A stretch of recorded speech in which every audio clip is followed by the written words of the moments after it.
Hello and welcome to Light Talk. This is Stan and I'm broadcasting from my state-of-the-art studio in the swampy, rainy Gainesville, Florida. Hi, this is Steve in Dallas, Texas. And this is David, broadcasting from the Belmont Shore neighborhood of Long Beach, California. And we are the Lumen Brothers! Hey, welcome to episode 60, everyone. And we're at the beginning of our second season. And we have some exciting news. So Stan, why don't you tell us about this breaking news and our July surprise? July surprise. We've been holding back on this, but I guess it's time to let the cat out of the bag. So, Light Talk has been invited to the ETC Global Workshop, July 11th through 14th in Madison, Wisconsin. And these Lumen Brothers will be interviewing ETC founder Fred Foster as part of his keynote address on the subject of innovation. The interview with Fred will be live streamed on the ETC YouTube channel around the world and as part of the upcoming Light Talk podcast. Later in the week, we'll be interviewing not one, but two surprise guests. We'll also be presenting a masterclass basically around the short history of design on a budget. So we'll see you in Wisconsin. Whose idea was this? It wasn't ours. What were Somebody they thinking? at ETC. We just were honored by the invitation. Yes, it is. It is a great honor. Well, we'll see. Live worldwide simulcast broadcast. What's the date on that? Isn't it like in July sometime? It's middle of July. Yeah, All we'll right. put it on the. We'll post it. Yeah, we're about 6 weeks away, so we have time. If you can get to Wisconsin, or if you're coming to Wisconsin, we're looking forward to seeing you. And if you're not, enjoy watching it. It's going to be cool. So now on to our listener questions, and I've got the first one today, and it comes from Robert in Wisconsin, ironically or serendipitously. A couple of episodes back, you mentioned a green fund. What is that? Who mentioned the green fund? Was that you, Steve? No, that would be you. No, it wasn't me. Yes, well, it was the question about trying to get funding for Yes. an LED system. Remember? Well, I think, yeah, I don't know who said it, if I said it or whatever. So that's sort of like it's a misnomer in a sense, because there is a legitimate, I did some research. So there really is something called the Green Fund for Climate. It comes from the United Nations. It's a big deal. I think what we were talking about really was if your institution or your organization has put aside funds to deal with energy efficiency or sustainability, then that's a place where sometimes you can receive funding or sponsorship for doing something that addresses those concerns. We have at the University of Florida, we have a sustainability office with a whole staff. But I don't know if there are particular funds that are allocated. I do know, for example, that the power company that provides electricity. I'll give a statistic. I don't know if it's still accurate. The electric bill at the University of Florida is about $1 million a month, right? And so I know that sometimes for certain projects, the power company will sort of give back some of that to the university to use it for certain things to improve sustainability or build a building with LEED Gold certification or LEED Silver. LEED LED is a way a building can get certified for being more energy conscious. So that's something to look at as well. All right, our next question comes from Ping in Hong Kong. And she says, I read about LED fixtures that have tunable white light. How often do you engage that feature in lighting a play? Well, for me, never. But when you think about tunable white lights, think about a light that works a little bit like a standard LED color mixing fixture. A standard LED color mixing fixture uses red, green, and blue channels, and they're adjusted to deliver a range inside the color spectrum. Tunable whites work the same way. They're adjusting white light to change the color temperature of the light's white output. So typically in a tunable white light, you would have a warm white, a cool white, or a daylight. So a warm white would be at the lower end of the range, like 2700 to maybe 3000 degrees Kelvin. A cool white would be in that 3100 to 4500 range. And then daylight would be in that 5,000 to 6,500 range. But for me, a practical application, I'm not adjusting the white light color temperature Q to Q. What I find is I'm setting something at the top of the show, and I'm working through the show in that particular range, typically warm, cool, or daylight. Do you guys do it differently? Yeah, actually I do. I use it a lot, and I'll tell you how. Two ways right off the top of my head. One, in follow spots. Yeah, I usually have some LED fixtures out there that's controlled by the board, and I'm actually tuning that light constantly depending on what the atmosphere around it is. So yeah, I'm using it there, and I'm also use it for area light, for just front light. In the old days, and even now, if you don't have enough money for LED fixtures, you usually, put like a warm circuit and a cool circuit out front. A lot of times you'll use something like no color for the warm circuit, or like maybe a 202. And then you'll use something, that's a cooler circuit, like a 64. And then you focus them in the same exact area on top of each other. And then you mix it depending on what the atmosphere is around it, if it's a warmer atmosphere or a cooler atmosphere. Because sometimes if you have no color and you've got a really cool atmosphere, that no color ends up looking like candlelight. So you may want to mix some R64 in with it. Now that's how we've been doing it ever since I've been lighting shows. But now with LED Licos, you can actually get away with one light doing it. And it's a lot more efficient and a lot more flexible. You're not worried about two shadows, which you'll get with two lights. You're still dealing with only one shadow. So yeah, I mean, right off the top of my head, that's how I use tunable white light. I agree with both of you, and I've got a couple of more things that maybe I could add. I think it's a fantastic invention. And just to give David kind of went into the historical perspective, and I'll just mention I think about Jennifer Tipton, who you could sort of say, in a way, maybe popularized or invented white light in a sense, or tunable white, or using various color temperatures in contrast to each other. The queen of 201, 202, and so on and so forth. So I think we've been tuning white for a long time. Right. We just tuned white with gel, as David beautifully described.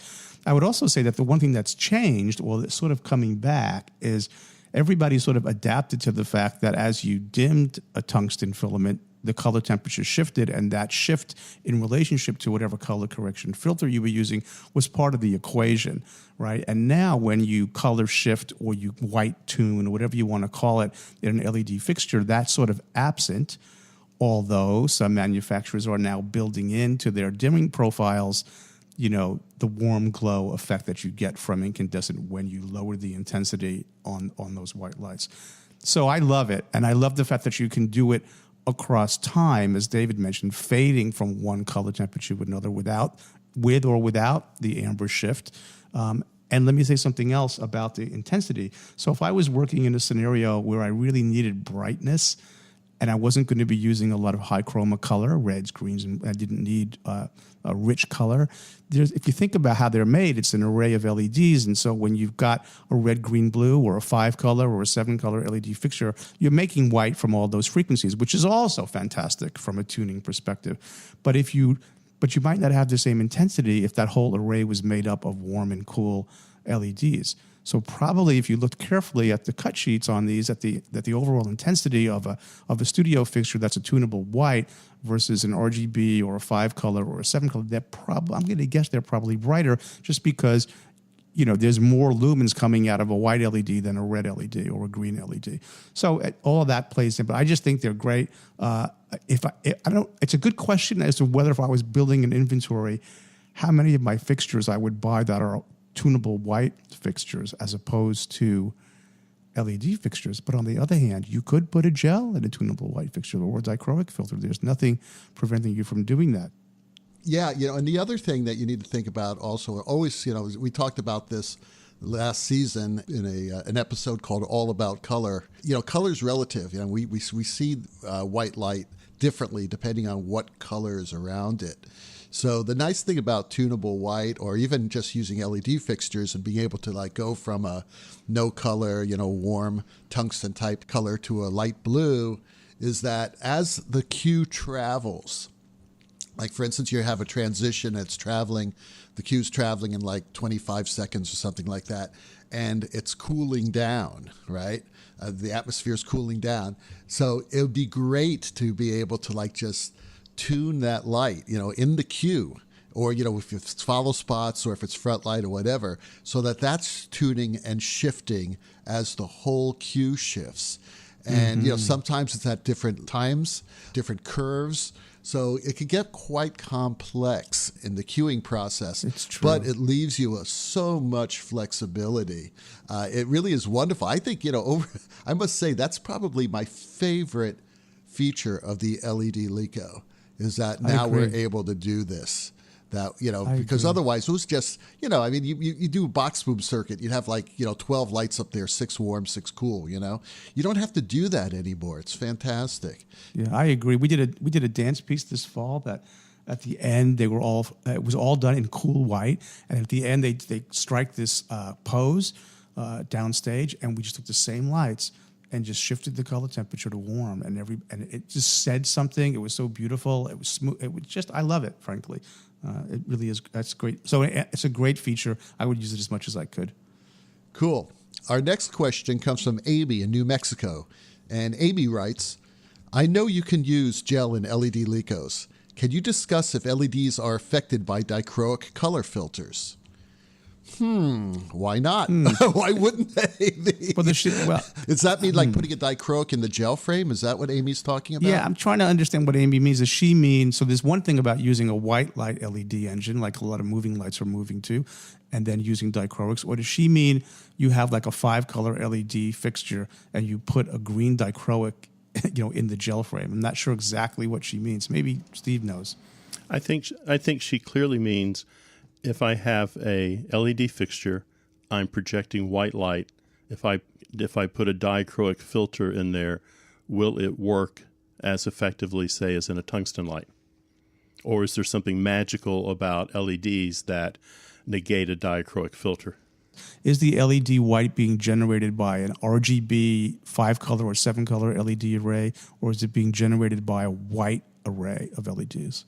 So if you've got white LEDs, they pretty much have a full spectrum of color. So your dichroics are going to give you what you would expect. And that experience I've had with my solar theaters, where it's a white light engine, it's dichroic CMY mixing, and it behaves exactly the way I would anticipate it would behave. Now, if it's a 3-color RGB, or a 5-color or a 7-color, you are getting very narrow band color from each of those LEDs. When they combine, they create a full spectrum, but because they're narrow band, and then we're using the CMY, man, I'm not sure. Well, I guess my question is why would Amy want to do that? That's a great question. If she has a full color mixing LED source, why is she putting a dichroic color filter in front of it? So I think clearly she has a white LED source, and she's wanting to know if she can change that white by putting in a gel or putting in dichroics. Or maybe she wants to get some sort of a black light type of effect that you may not be able to get. I think you're going into the weeds there. Well, anyway, I think what we ought to do is, since we really don't know, we're just speculating. I'll ask tomorrow. I will have a ton of these lights in my theater tomorrow. I'll stick a dichroic filter in front of both, and I will know. That's what I was going to suggest. That we're actually trying. So we'll get back to you next week. Actually, in 2 weeks, probably, about that answer. That's funny. That's really good. Well, that's good. Stump the Lumen Brothers. Stump we don't the chumps. We do know on a white light dichroics, a white light LED dichroics work, because there are many fixtures out there that do that. The question is, what happens if you do it if you turn your 5-color or 7-color LED fixture to white, and then you put the dichroic, narrow band dichroic in front of it? What are you going to get? But it depends upon the dichroic, because if you're using, like, my solar theaters have the blades that come across, so they're richer as they come across the field. They're not, whereas the dichrotune, like the Verilight used to have, it's just the angle that makes it more or less saturated. So I don't know. Good question. Yeah, if you stump Stan on this, then that's pretty damn good, because he kind of knows his stuff when it comes to wavelengths. I just know you stick something in front of the light, see what it does. I just faked it. You fake it. Well, you are listening to Light Talk with Steve, Stan, and David, the Lumen Brothers. And Light Talk this week is sponsored by... Just in time for the summer movie season, Carvel Studios brings you a new superhero adventure movie that will make the Avengers seem like the Smurfs. Prepare yourself for the ride of your life when you watch the Intergalactic Theater Flunkies, Infinity Ticket Price. The Intergalactic Theater Flunkies consists of the Masked Mutant, I shall save you, Fat Prop Bastard, Post-Broadway Spider-Man, Truss Monkey, and Donut Man. I am Donut. Living in exile on the lost planet of Asbestos, this ragtag group of theater losers take an interstellar journey back to New York City to destroy all those high-definition LED video screens in Times Square and return Broadway back to the Great White Way. Watch as the Flunkies blow away Harry Potter, annihilate SpongeBob SquarePants, and bring those great shows from the golden years back to Broadway. Tired of bad Jimmy Buffett songs, animatronic parrots, and stupid Disney characters assaulting you in the aisles? How about a front row seat to watch the original cast of O Calcutta? Sure, the actors looked a lot better 50 years ago, but who can see anything through the smoke and haze anyway? You are glued to your seat during the action-packed finale as the Intergalactic Theater Flunkies destroy all those high-tech lighting and sound systems in those glitzy modern theaters and return us to the golden age of gaslighting. Watch the penultimate climax as our heroes engage in an epic battle with the colossal evil mouse of Broadway. So enjoy the deeds of the Masked Mutant, I shall save you, Fat Prop Bastard, Post-Broadway Spider-Man, Truss Monkey, and Donut Man. I am Donut. In Carvel Studios, the Intergalactic Theater Flunkies, Infinity Ticket Price. Coming to a movie theater near you. Rated X, not because of the sex and violence, but because you will have to suffer through all those horrible songs from bad Broadway musicals. Now, back to Light Talk. So, we have a new for your consideration. We got an email the other day from Anonymous, and this listener asked, I am a student interested in lighting who will be having the greatest pleasure and honor of co-designing with one of my professors this coming fall. As I was sent on my merry way to do some research, finding images that represented the aesthetic of the play, I was advised to come up with different aesthetics, different looks for the play. After reading and analyzing this sucker, I find myself really stuck on just one concept. Any tips on branching out? Well, the reason why we added this is because it has a lot to do with how we think about art and how we approach theater and how we approach our own art. We were talking about this week, and Stan was talking about inspiration. I was talking about finding ways of not getting stuck, on one idea, being able to break out of the box. So, Stan, why don't you take it? I would say that we are, and this might be a controversial statement, but I think we're all visual artists who help tell stories. So if we're making pictures, they're moving pictures. There's action with performers, but essentially we're visual artists. So I think you have to sort of get into that world a little bit for inspiration. So in a couple of short words, museums. You need to go to museums and you need to look at art, whether it's conceptual art, whether it's classical art, whether it's abstract art, whether it's, you've got to look at things that fill the bucket, so to speak, and then somehow, sometimes, either consciously or subconsciously, you make connections between the visual work that you see, right, and the vision that you might connect conceptually to the play or the piece that you're doing. What about light artists? What about people like James Turrell? What about people like Dan Flavin? There's a whole bunch of people out there who work with light to make visual composition that are not working on the stage. So my question to him is, he says finding images. Well, here's something. Where are you finding images, Mr. Anonymous? Are you going just to Google image search? Because that's sort of limited. Are you going to the art library? Are you going to bookstores? Are you looking at painters?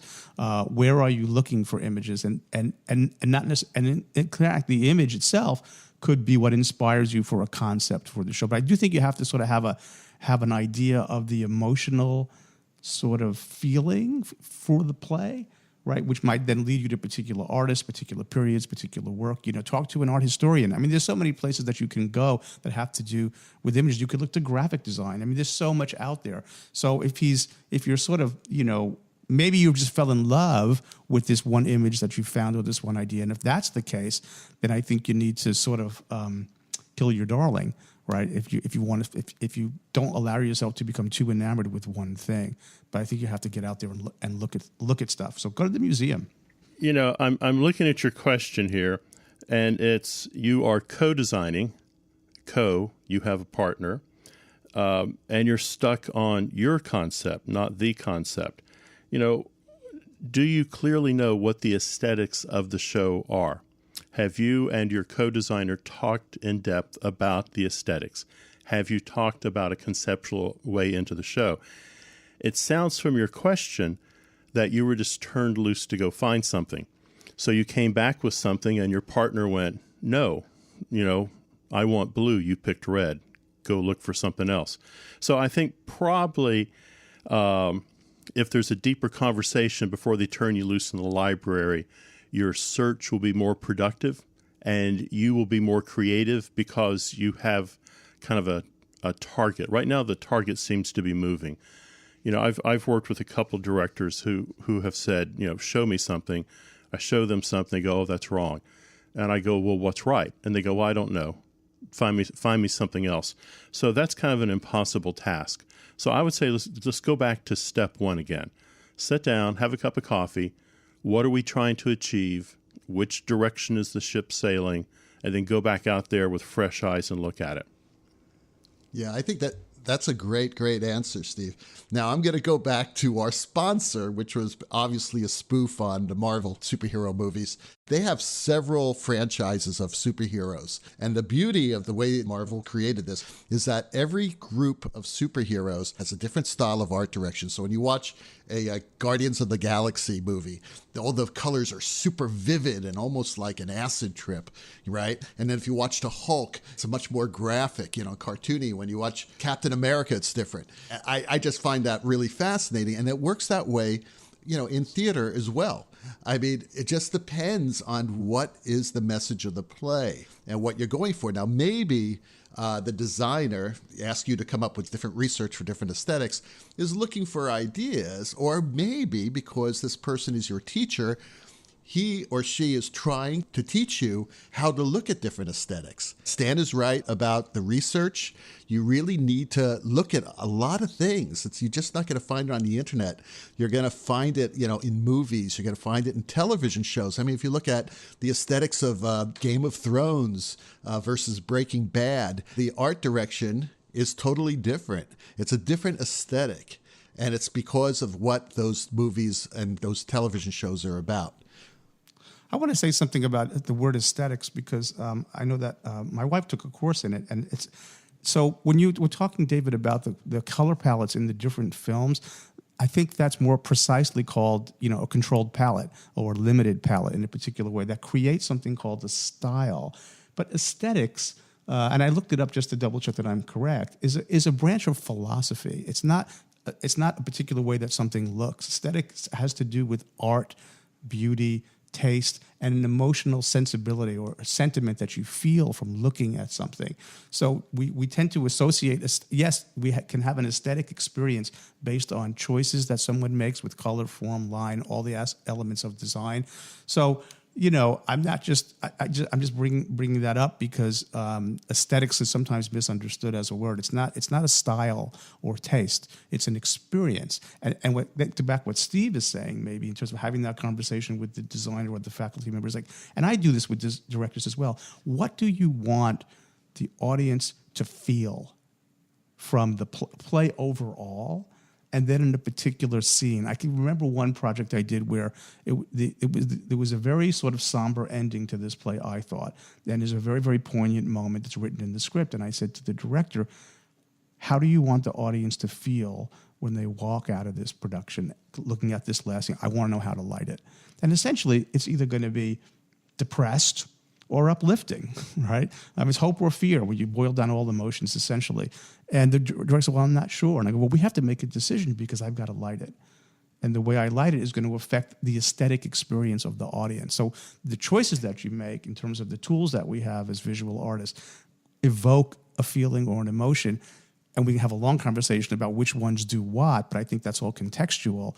But I think that's something you really want to dig into, and that will help you, as Steve said, getting your head around what you want that audience to feel an experience. That's the aesthetic. When we talk about vibrant colors of Guardians of the Galaxy, those vibrant colors that they use in high contrast scenes do give you a sense of excitement. Yeah, absolutely. And so, the aesthetic is that excitement, that feeling. I totally agree with you, Stan. It is about excitement emotion. is a response. Yeah. Those colors and that organized in that way yield a certain emotional response. I remember an interview with Jennifer Tipton years ago that I sat in the room, and she was asked, how do you know if your design worked? And her answer was, if more than half of the people experience it the way I hoped they experienced it, then I think it was successful. But it's about what the person, that's right, David. Those colors create a sense of excitement, and that's the aesthetic. It's the emotional result to the exposure. I think that's my feeling about it. So I guess the answer to all this is to experience more, and to not think that your idea is the only idea, because everyone has a different idea, obviously. But it has to be effective, and you have to get answers. It's funny, just to branch off for a second. You're talking about how some directors just say, I really don't know. I want to see it. Mm-hmm. Well, we have the tools to show them, especially now with color changing. Especially now. Yeah, especially with moving lights and color changing lights and, in different angles. Just make sure, and this is one thing I always teach my students, especially when you're doing musicals, but it really goes to really all styles and genres, is that you have a plot that's flexible, that you have all your angles covered, because the last thing in the world, especially if you're coming in with a director who's not very communicative, is that you don't want that director to say, what I really want is something more dramatic. And that what you really wanted to show that director after that comment was some shin kickers, and you didn't put any shin kickers in your plot. So I always believe that it's good to have a variety of angles if you can afford it, so that these directors that you work with who really, want to experiment and want to have a much more organic process. I'm working with a director now who does this, and we're talking about the shadow effect. He says, well, what if we tried this? I said, let's just try everything. We'll get into the theater and we'll try it. And I'll have the equipment there. We'll just do it, because that's the way this director works. So I think it's really a good lesson to learn here. Again, thank you for this question. It brought up a lot of different ideas that we had. Anyway, we're ready to have our last question, and I think Steve has it. Yes, it comes from Paulo in London, and he writes, I have a crazy question. Is it possible to print on gels? Sure, you can print all you want to on a gel. If you stick it in front of a light, nothing's going to happen. So, if you print a bird on your gel and hoping to get some kind of bird-like projection on stage, that's just not going to happen. But if you want to do some fun, if you're doing dance, I used to, in my booms, I would write on my gel. So from upstage to downstage, my head highs would say, in your face, Grace. So I would put forward messages on my gel, and they could see that with the China marker I used. That's funny. That's funny. You're getting too close. Funny. If you could read this, you're tailgating this head high. I'll just throw this out to Paulo. You can do this if you're looking to project an image. Roscoe makes a product, and maybe other people do as well, called Image Pro, which lets you print on a piece of acetate, right? And then you can slip that into the gate of the instrument where the focal plane is, and you can project that image. So that's one way to do it. And I think, actually in some, I've got some little small Gantom fixtures. They're little LED-based image projectors, and the gobo that you put in there could be glass, but it can also be plastic because there's very little heat there. So that's another way to if that's his goal, is to project an image. There are methods, but the image can be on something like plastic, but it has to be at the gate of the fixture at that focal plane to project the image. Right. Or just use that good old-fashioned Linnebach projector that we talked about in last season's episode. But lensless projection. Well, I was just thinking, maybe they just want to print their names. Like this piece of RO2 is owned by Tom Smith. I don't know. Anyway, so hey guys, that Hammond organ solo in the background tells us that once again you've spent a precious 32 minutes of your life listening to Light Talk. You can listen to Light Talk every week on iTunes, Stitcher, Google Play Music, SoundCloud, and Spotify. And don't forget to join Light Talk on Facebook so that you can post your questions and comments. And be sure to subscribe to the show on iTunes. That way you won't miss 1 second of Lumen insanity. No guarantee is offered regarding the accuracy of any statements or opinions made on this podcast. In other words, be careful. Don't overload your circuits. Light Talk is written and produced by the Lumen Brothers, coming to you from Long Beach, Gainesville, and the Lone Star State. And be sure to tune in next week when we discuss, can someone tell me why we have 10 out of 12s? Good question. Masochism. What training do I really need to survive as an LED? Why did you Yanks give up on the PC Spotlight? And do I have to be a great programmer to be a great designer? All that and the news sponsor, Light Talk, broadcasting very questionable Lumen knowledge and humor around the world. So we'll see you all next Saturday morning. Bye-bye from Light Talk. So long, everyone. See you soon. Light